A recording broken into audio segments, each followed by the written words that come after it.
بسم الله الرحمن الرحيم. الحمد لله رب العالمين، والصلاة والسلام على أشرف المرسلين سيدنا محمد وعلى آله وصحبه أجمعين. وبعد waxaa jira kilib ay wareejinayeen oo nin masaajidka noogu yimi xalay iyo horaba uu meelaha geliyey oo meelaha la warwareejinayay qoloba meel la aaday. marka contextigaan idin siinayaa yaa ayuha aladiina aamanu laa taqrabu salaata oo keliya haddii laguu sheego waa ku wareereysaa, laakiin wa antum sukaara haddii lagugu daro war salaada ha u dhowaanina kuwa ilaahay rumeeyeyo haddii lagaaga haro dee salaaddii in layska daayaa ka dhalanaysa. wa antum sukaara idinkoo cabsan waa intaan khamriga la xarimin. marka waa out of context waxa la yidhahdo, hadal la kala jaray looma baahna. ninkan odaga ahi ama waa nin xanuunsan ama waa nin wuxuun u dheer yihiin ciyaal suuqnimo ah. dhaqanka ah wadaadada in la maago wuu leeyahay, muddaan ku ogaa. hadda ka hor isagoo umal iyo shible iyo culimadaas xaggaa joogta caayaya waan arkay in badan.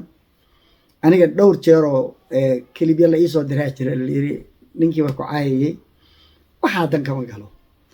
saasoo ay tahay waa dhaqaalaynayna iyo masaajidkan ku haynay, isagoo saa noo caayaya waa dhaqaalaynayna. hadda ramadaanka bishaas oo dhan afurkiisii iyo suxuurtiisii annagaa bixinaynay, masaajidkan ka siinaynay. masaajidka mar buu seexanayay because baraf markay tahayoo qofku cidlo kusoo dhaco annagoo og baan u dulqaadanaynay dhib ay tahay. marka dacwo badan baa ii timi, dadka masaajid ka shaqeeya, dadka ku tukada, wax oo dhan waa ka dacwoonaya. marka labadan beriyoo dambana he was acting up. waa dhici kartaa inuu daawo qaato. aniga hadda kahor waxa laga yiri xanuunsan yahay. marar badan buu aflaga mar wuxuu yidhahdaa nin fiican baa tahay, haye adeer waa mahadsan tahay. haddana intuu yimaado yidhaa nin xun baa tahay, iyadana waxaa dhaha waa mahadsan tahay. waxaan dadkan waa la dhaqanaa, waa naqaan. dad badan oo waalida dhaqanta la yidhahdo baa jooga. marka aggressive buu noqday oo dhuuntu kaasoo gelaya, wejiga kuu saarayaayo nin afqaani ah. wixii markaan ku wareeray waxaan ku yidhi adeer jooji dhibka, haddii kale masaajidka waa kaa saarayna. wuxuuba aaminsan yahay aan lagaba saari karin. mushkilo kale wey. soomaalida qaar baa waxbay iska sharciyada iyo nidaamka iyo mayaq. ninkaa dhowr iyo 10 sano joogaa, homeless buu xataa noqday. mar buu gaariga dhex degan yahay. hadda waxaa lagu yiri meel buu helay uu degan yahay. markii askartii aan wacnay oo ay dhaheen baleyd nambarkiisa ii sheeg, noo sheeg, oo aan baleydkiisa fiiriyey baa waxaan ogaaday baleydku inuu yahay commercial baan gartay. markaasaan waxaan dhibsaday warar buu ku shaqaystaayo dee waa duuba homelesska ahaaye uu dhibaato kale uga timaadaa haddii askar iyo wax yimaadaan. markaasaan hadalka u furay, waxaan adeer jaanis kalaan ku siinayaa, masaajidka edab ku joog oo dadka dhaaf oo cidna ha usoo dhowo, aniga ha ii imaan. 50 jeer oo isoo wacay, 5 miyaa telefoon baan balowday oo isagu leeyahay tu isoo waco haraas garaynaya. marka aniga waa okay, nin oday oo 60 ku dhow baan ahay, waxaas ima diiriyaan. public relationskana muddaan public ka shaqaynayo, dad badan oo noocaan iyo kasii liitaan u khidmaynaa. marka masaajidada waxyaabaha lagu bartaa waxaa kamid a dabeecad dulqaadka ku baranaysa. marka mushkiladiisu waxay ahayd waxaan uga baqnay public safety-ga, dadkii baanu amnigoodii khatar uga. maalin dhoweyd nin caraba waxaa la ii sheegay inuu gacanta ku qabtay oo saa usoo dhuftay oo lakala qabtay oo ma garanaysaa. marka hadduu daawo cuni jirayna dee daawadii buu ilaaway maybe ama aan u shaqaynayn. hadduu edabdaro u dheer tahayna allah soo hanuuniyo, haddii xanuunu yahayna allah caafiyo. ninka waxaa khasab nagu noqotay inaan xalino arrintiisa. markaan la hadlayo yidhi adeer jaanis baan ku siinayahay, ma naga daynaysaa rabshada oo masaajidka edab ma ugu tukanaysaa, masaajidka maadaale. marka waxbaa u dheer, xoogaabaa ula socdaa hadduu xanuunsan yahayna. marka waxaa khasab igu noqotay inaan askarti ugu yeero. xataa wuxuu leeyahay askarta markay timi uu diiday inuu soo baxo, masaajid ka soo baxo. marbay kabaha la baxeen oo waxay damceen inay xiraan. hadday qabtaan oo marka ay ajeebeeyaanna khalaas waa in la rikoor gareeya. rekorkaas haddii la geliyana marka inaan baryo askarigii dhaho war soo bax adnaa u tag askariga oo la hadalo, sharciga xataa garan maayaan. dhib baa iska jira. ummadda waa ku dhiban tahay meelaha markay yimaadaan waxbarasho lagama karo inay waxbarasho aadaan. iyagoo yarar bay imaanayaan, taxi iyo waxbay ka shaqaynayaan, sharci baran mayaan. waa bowsi, wax walba inay bowsadaan bay rabaan.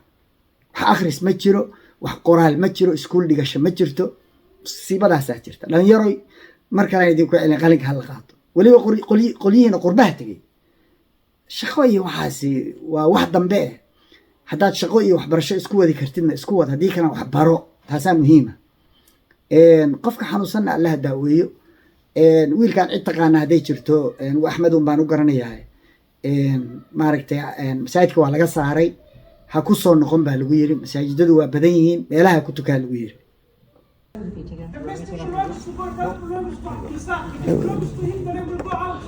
I don't think he will be aggressive. He's recording, so you're recording. Yeah, I'll record him. That's good. I'm recording too.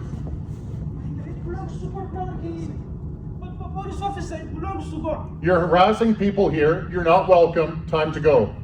Okay. Okay, one thing, Abdulsaq, is the message belongs to you?